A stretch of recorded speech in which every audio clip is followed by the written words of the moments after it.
Olá caros amigos e seguidores, sejam muitíssimo bem-vindos a mais um vídeo da rubrica Bora lá falar de carros.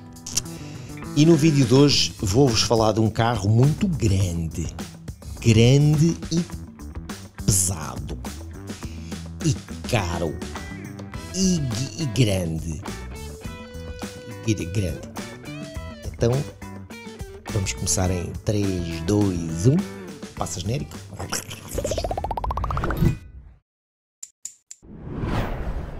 A Volvo anuncia com grande parangona que o Volvo EX90 é nada mais, nada menos do que o carro mais seguro do mundo. E será?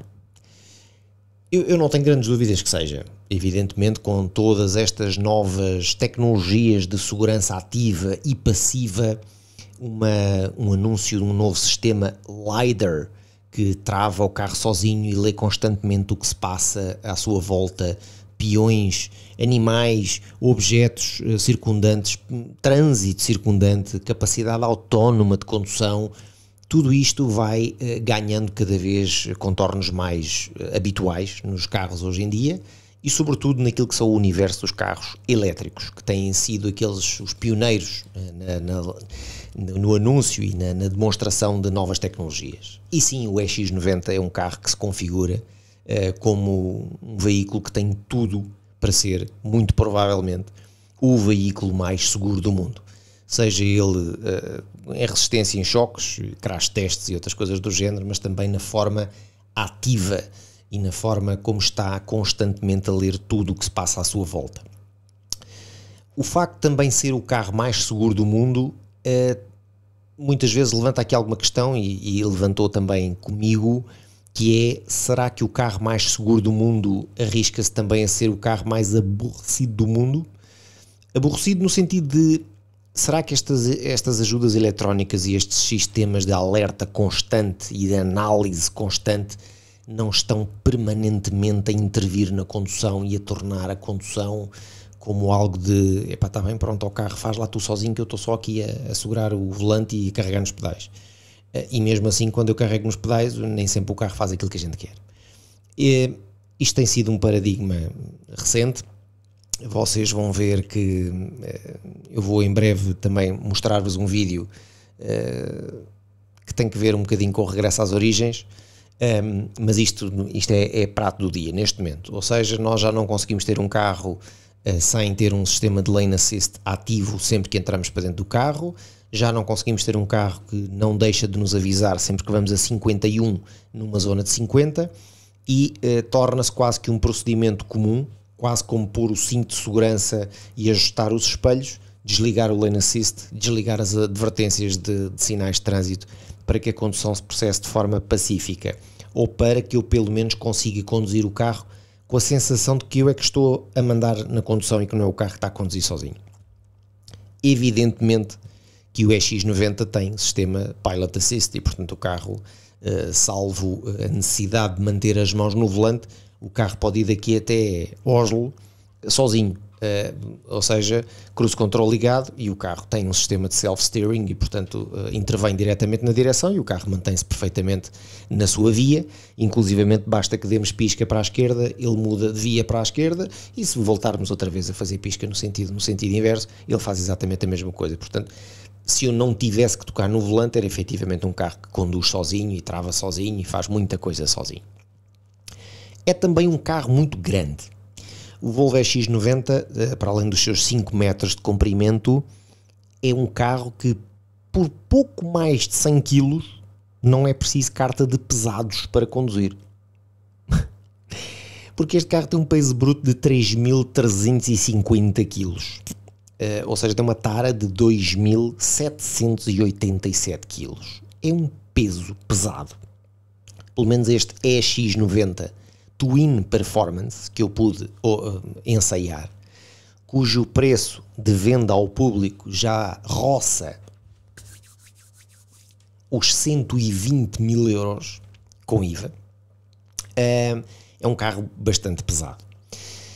E, portanto, apesar de ser pesado, não deixa de ter um motor à frente e um motor atrás, tem tração integral, evidentemente, e é a versão de topo, tem 517 cavalos, 910 Nm de torque instantâneo e apesar deste peso paquidérmico, lança-se do 0 aos 100 em 4,9 segundos e para uma velocidade máxima limitada, como todos os Volvos, a 180 km por hora. Agora pergunto eu, para que raio é que eu preciso de um carro que catapulta em menos de 5 segundos do 0 aos 100 se aquilo que eu quero é um SUV de 7 lugares, espaçoso e confortável? A pergunta que eu faço é sempre, e volto sempre à mesma base daquilo que é a premissa de um carro elétrico. Eu acho que só mesmo por uma questão de, não desculpem-me o termo, vaidade, é que se compra este carro com motor Twin, na versão Twin Performance, não sei das quantas.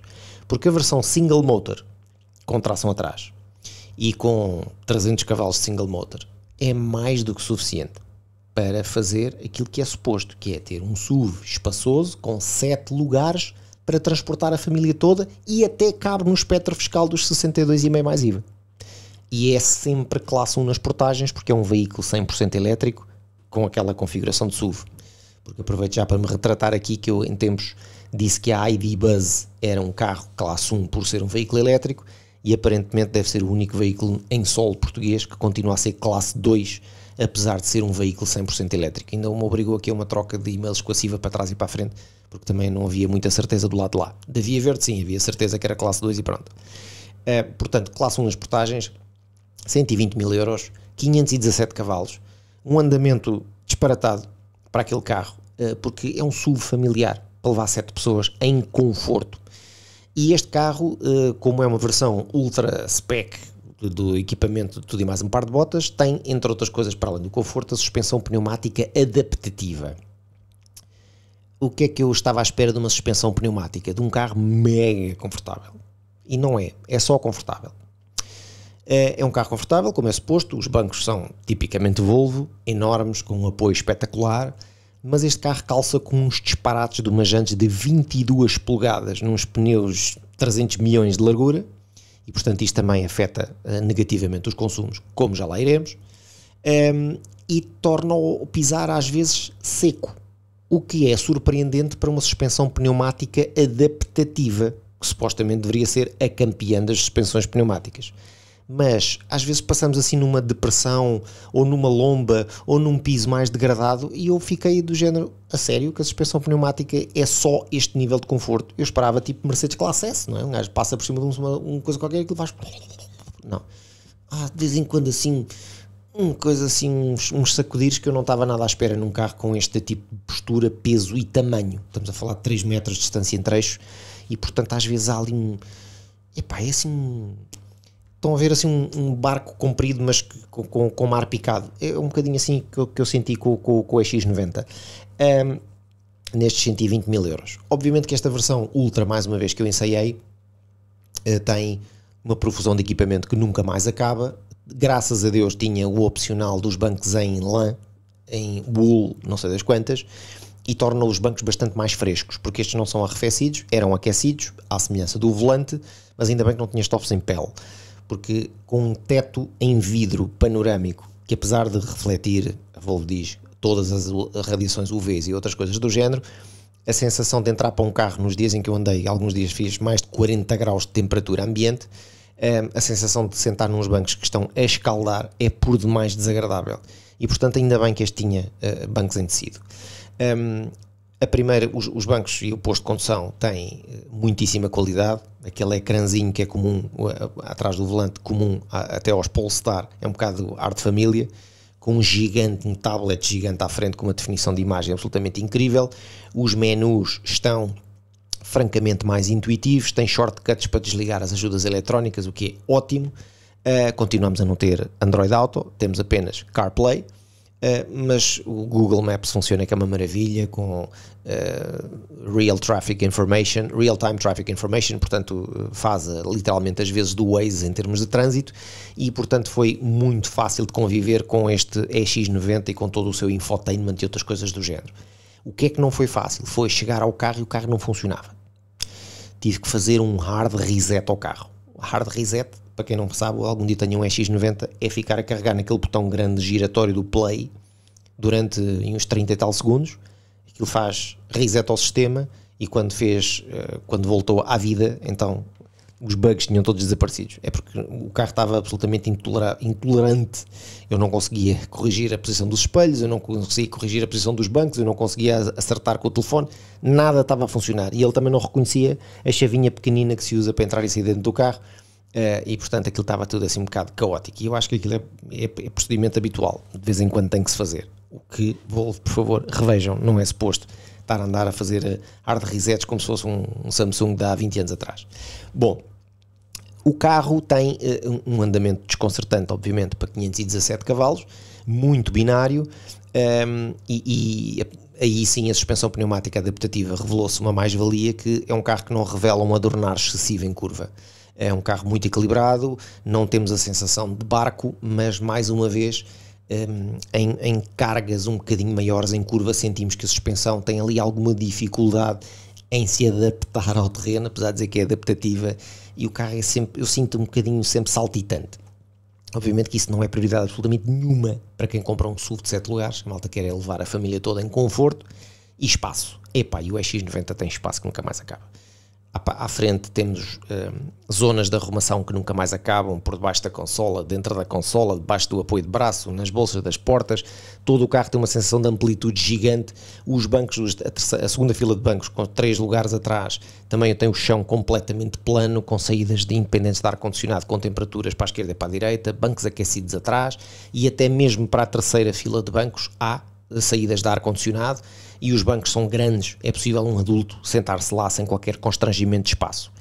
A bagageira com os 2 bancos atrás, com os 7 bancos montados, tem 270 e não sei quantos litros, com os 2 bancos de trás rebatidos tem 680 e não sei quantos litros, cabe lá a casa toda, e se rebatermos os bancos da fila do meio, então aquilo dá para montar ali uma cama de casal do IKEA quase lá dentro. Portanto é um carro grande, espaçoso, cuja vertente familiar fica muito bem definida à partida. É um carro para transportar pessoas. Não preciso de 517 cavalos para transportar pessoas. É aquilo que eu digo. A bateria deste Volvo, nesta versão topo, são 111 kWh, ou seja, 107 kWh úteis. É uma bateria gigante. Só esta bateria deve pesar para aí 700 kg ou 600 kg, o que quer que seja. Deve pesar mais com 2 cavalos. Só a bateria. E porquê é que este carro tem uma bateria tão grande? Tem porque o objetivo é, de acordo com a marca, que ele seja capaz de percorrer até 600 km com uma carga, coisa que não faz, desiludam-se, não faz 600 km com uma carga, fará 600 km se calhar se eu andar com um EX90 dentro da cidade e nunca passar dos 50 km por hora. Mas para isso eu também não preciso de um EX90 porque é um trambolho com 5 metros de comprimento para andar na cidade e isso não faz qualquer espécie de sentido. Portanto, querem um carro para viajar e para levar a família toda, comprem a versão single motor, que é a versão razoável, tem 300 cavalos, tem a mesma bateria e a probabilidade daquele carro fazer consumos mais eficientes é grande, porque neste carro a eficiência dos consumos foi uma desgraça, pessoas, depois já sei que a marca me vai dizer, e tal, pois se calhar não foi bem as condições ideais, whatever, aquilo que eu fiz foi um ensaio em modo real. E o ensaio em modo real foi pegar no EX90, viajar até Cabanas de Tavira, daqui do meu escritório até lá são 305 km, e eu saí de casa ou daqui com a bateria a marcar 83% de capacidade, e dizia autonomia projetada 310 km, o que logo ali disse, tipo, aqui qualquer coisa que não está bem, como é que eu consigo ter 83% e 310 km de autonomia projetada? Obviamente que se calhar quem andou com o carro antes é um ganda pesudo e deve ter andado sempre a abrir com o carro porque acharam que aquilo era um GTI com 517 cavalos, e não é, aquilo é um SUV de 7 lugares para transportar pessoas em conforto. Mas eu arranquei para a viagem à autoestrada e claramente as autonomias foram-se ajustando à medida que eu dei início ao percurso, tanto mais que quando eu pus no GPS, no Google Maps, Cabanas, ele dizia que eu tinha que parar em Almodóvar para carregar o carro. E muito antes de chegar a Almodóvar ele já me dizia, já não precisas de parar em Almodóvar, já podes ir até Cabanas e vais chegar a Cabanas com 14% de bateria. E ainda assim eu cheguei a Cabanas com 20% de bateria. Portanto ele foi ajustando along the way.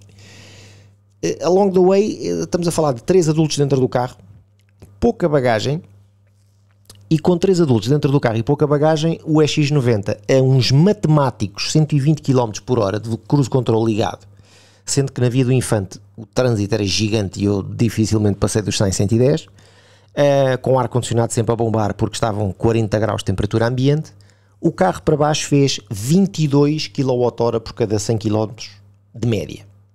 22. Com 3 pessoas a bordo. Eu pensei logo, epá, se eu tivesse aqui 7 pessoas e as malas todas, isto ia gastar o quê? 30? Portanto, começamos a perceber porque é que precisamos de uma bateria de 107 kWh. Não é para o carro fazer 600 km, é para conseguir fazer 350 à rasquinha. É um bocado assim, fará 400 km à rasquinha. Andei nas minhas voltinhas lá em baixo, fui a um supercarregador. Este carro carrega até 250 kWh num supercarregador. O carregador que eu apanhei, melhorzinho, carregava a 100 kW, portanto foi num hotel. Fomos beber um drink ao bar do hotel enquanto esteve a carregar e fiquei com a bateria carregada a 100%, algures na Praia Verde. Portanto, a Praia Verde até aqui a Carnaxide são 330 km, à volta disso, mais ou menos. Acontece que eu para cima vim só com 2 adultos. 2 adultos e 0 malas. Portanto, eram 2 adultos e o carro.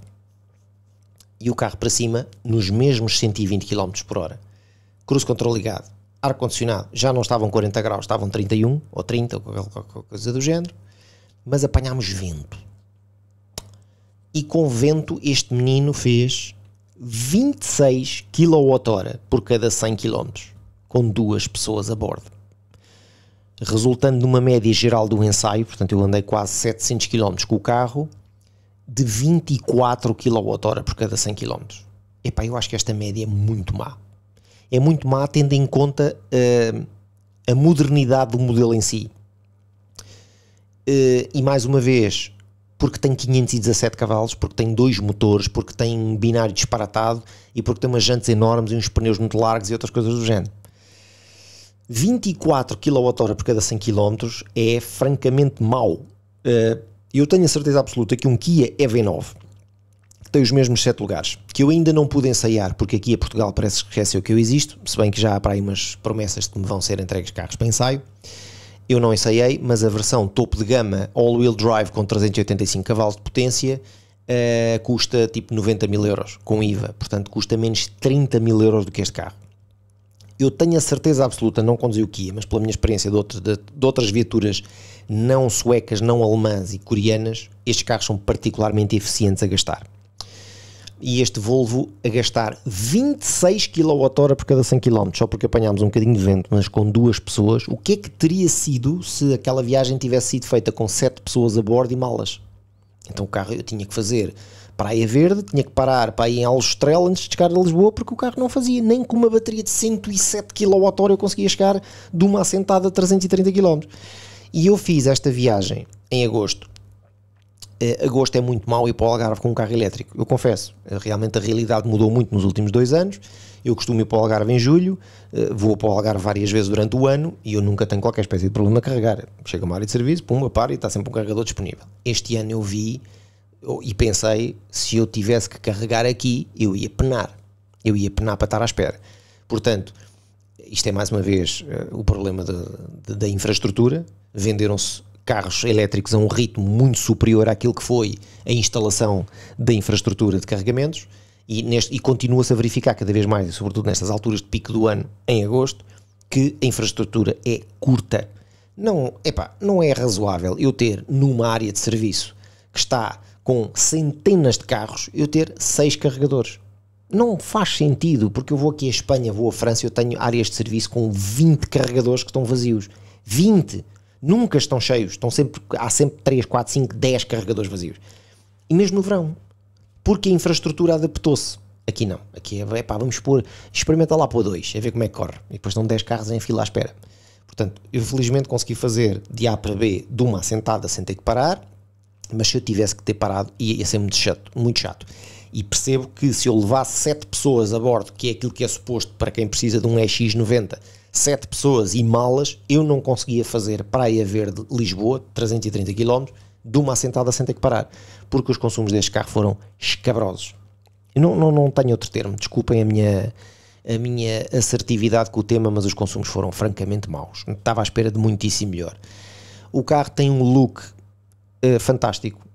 Sempre que nos aproximamos, os faróis abrem assim tipo em pestanas para mostrar os faróis que estão por baixo, uns Matrix LED, não sei das quantas, que dão umas luzes que transformam a noite em dia. É tudo muito giro, com um CX trabalhado, não sei das quantas, mas pá, temos um SUV alto com uma superfície frontal elevada, mas a eficiência destes motores realmente é complicada. Contamos com um sistema de som Bowers & Wilkins, não sei se era opcional neste carro, mas provavelmente seria, por isso é que ele custava 120 mil euros. Um Bowers & Wilkins topíssimo, que eu já tinha tido a hipótese de experimentar um parecido no Polestar 3 Performance. Polestar 3 é esse que nós vamos ensaiar brevemente, o single motor, que para mim será provavelmente o melhor SUV do mundo, que é aquele que faz sentido, tal e como aqui no EX90 faria muito mais sentido o single motor do que esta versão Twin Performance, não sei das quantas, porque pá, ninguém precisa de 500 cavalos para transportar a família, como se 300 cavalos fosse pouco num SUV, por mais pesado que ele seja. E 4.9 de 0 a 100, para que é que eu quero que é impressionar os amigos e a sogra vomitar, quer dizer, não faz sentido absolutamente nenhum, mas pronto. 120 mil euros de carro, muito pesado, não tão confortável quanto eu estava à espera, muito espaçoso, muitíssimo bem construído, materiais de primeiríssima água, a resposta ao toque no infotainment é top, a visibilidade dos comandos é espetacular, retrovisores para trás, o carro é muito agradável de conduzir, uma suavidade. Só reparei numa coisinha, agora só para ser picuinhas, quando eu vinha para cima, naquela tal viagem que eu disse que estava vento, do retrovisor do meu lado havia uns assobios muito achados de vez em quando, ou seja, sempre que havia assim um género de uma rajada um bocadinho mais forte, havia ali uns que eu não estava nada à espera, achei que aquilo seria mais fortaleza do que se revelou, e não era, atenção, não era rajadas de ventania nem coisa, era vento. Estava vento, sei lá, vento de 20 ou 30 km/h, não era uma ventania, não estava um temporal, não é? E eu ouvi ali uns barulhos um bocadinho chatos. Ou seja, isto em jeito de resumo, eu não fiquei a morrer de amores por este carro e estou muito curioso. Kia, boa noite, alô, Pedro Bastos do canal, já conhecem? É essa a coisa. Kia, que me dê o EV9 para ensaiar, porque eu estou muito curioso para perceber a diferença real em termos de consumos, espaço, essas coisas do género, porque eu não acredito que o Kia seja um carro pior construído, menos sólido, menos robusto, e tenho a certeza absoluta que com a mesma bateria dos mesmos 100 e não sei quantos kilowatts que tem também o EV9, que haja aqui uma eficiência muito superior. Imagino que a versão base single motor com apenas 204 cavalos terá alguma dificuldade para locomover aquelas 2,5 toneladas, mas quem sabe se, mais uma vez, 200 cavalos num SUV para levar a família, cujo objetivo é de ir da A para B com a malta toda junta, se calhar os 200 cavalos chegam e sobram e não vale a pena andar a carregar potência e outras coisas do género. Temos sempre, e isto é a grande vantagem dos elétricos, o binário instantâneo faz uma diferença brutal, que é, eu até posso ter um carro a combustão com 200 cavalos e os 200 cavalos serem lá mais pontudos e o binário ser um bocadinho mais preguiçoso em baixa, mas isso aqui nos elétricos não acontece, temos sempre binário, portanto, mesmo que o carro só tenha 200 ou 300 cavalos, ok, só 200 ou 300 cavalos, mas tenha 400 ou 500 newtons de torque na hora, é sempre aquela sensação de que assim que carregamos o acelerador, o carro progride de forma imediata, coisa que nenhum combustão é capaz de fazer. E portanto não precisamos de 510 cavalos, não precisamos de 910 newtons de torque. 400 newtons de torque e 200 cavalos fazem milagres num elétrico qualquer. O meu Nissan Leaf com 109 cavalos e 250 newtons de torque, quando se acelera parece que sai disparado como se fosse um GTI, porque é essa a característica dos elétricos, é sair, bum, sai disparado. Por isso é que ultrapassar é fácil, por isso é que manter a velocidade de cruzeiro é fácil, e às vezes acho que é um bocadinho too much, não é? Model X Plaid com 1000, para que é preciso de 1000 cavalos num Plaid? Quer dizer, aquilo não vai gastar 30 de média, quer dizer, não faz sentido absolutamente nenhum. Portanto, EX90 Twin Power Performance é um bêbado a gastar. Eu não compreendi como é que aquele carro nas condições em que eu ensaiei, a 120 km/h, religiosamente cruise control ligado, com 2 pessoas a bordo, conseguiu fazer Algarve-Lisboa com médias de 26 kWh por cada 100 km. Filo num completo conforto, bem sonorizado, carro espetacular, com todo o equipamento possível e imaginário, um tejadilho panorâmico com uma visibilidade extraordinária, o carro marca presença onde quer que esteja, as jantes de 22 polegadas eram lindíssimas, um carro muito previsível de conduzir, um volante relativamente pequeno para um SUV daquela dimensão, com um ecrã à frente dos nossos olhos com informação, quanto a mim, importante, um head-up display de muito boa qualidade, que sempre que pomos um GPS acabamos de ter a informação tripartida, temos GPS no ecrã e GPS no vidro da frente, portanto temos ali tudo, é impossível perder direções com aquilo, mas achei realmente o carro muito gastador e que para mim contraria aquilo que é a premissa de quem quer um carro elétrico. Se eu quero um carro elétrico é para poupar, se é para poupar eu não quero ter um bêbado, porque é a mesma coisa que se eu quiser poupar e digo vou comprar um V8 a gasolina, não faz sentido, não é?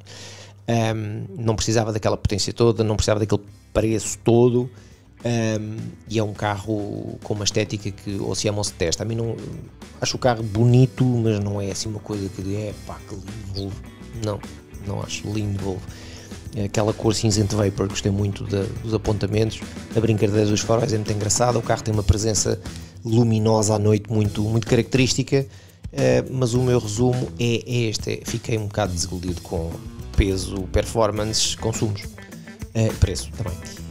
Caros amigos, espero que tenham gostado deste vídeo sobre o EX90 de 7 lugares, fiquem atentos brevemente ao ensaio do Polestar 3 Single Motor, se quiserem ir clicando aqui podem ir vendo o ensaio ao Polestar 3 Performance que nós fizemos em tempos, e se quiserem clicar também aqui podem ir ver, e depois aparece no fim do vídeo, podem ir ver também o vídeo com a apresentação, vídeo que nós fizemos do EX90 na altura, já para março de 2025 ou coisa do género, porque a Volvo também se esqueceu que a gente existe, e só nos deram o EX90 para ensaiar em agosto. É mentira, que já teve marcado 2 vezes e depois foi por cima, teve que se desmarcar e outras coisas. Bem, mas enfim, subscrevam o canal, ativem as notificações, não se esqueçam de deixar os vossos comentários e digam-me o que é que acham do EX90 e deste vídeo. Um abração gigante!